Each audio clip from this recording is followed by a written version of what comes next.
PESR institute and college, Prasanna plan, 8 Sundarwadi Chhatrapati Sambhajinagar. भविष्याचे no tension, घ्या आजच ऍडमिशन।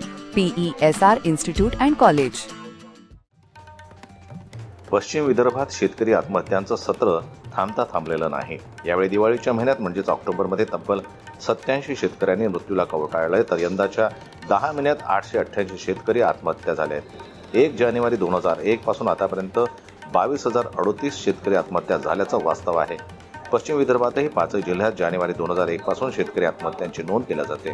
तेव्हापासून ऑक्टोबर 2025 या कालावधीत 22,038 शेतकऱ्यांनी मृत्यूचा फास ओढला आहे। यामध्ये शासन मदतीसाठी 11,295 प्रकरणे पात्र ठरली, तर त्यापेक्षा अधिक 11,366 प्रकरणे अपात्र ठरवण्यात आलेली आहे।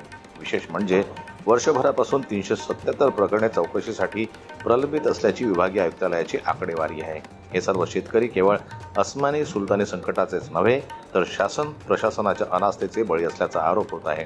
नैसर्गिक आपत्ती, नापिकी, दुष्काळ, बँकांसह खाजगी सावकारांचे कर्ज, मुलींचे लग्न, आजारपण आदींसह अन्य कारणांमुळे पश्चिम विदर्भात राज्यात सर्वाधिक शेतकरी आत्महत्या होत आहेत। यामध्ये यवतमाळ, अमरावती, बुलढाणा जिल्ह्यात शेतकरी आत्महत्यांचे प्रकार वाढल्याचं वास्तव आहे। ब्युरो रिपोर्ट, जनमत लाईव्ह न्यूज। मराठी बातम्यांसाठी जनमत लाईव्हला लाईक करा, सबस्क्राईब करा आणि बेल आयकॉनला दाबायला विसरू नका।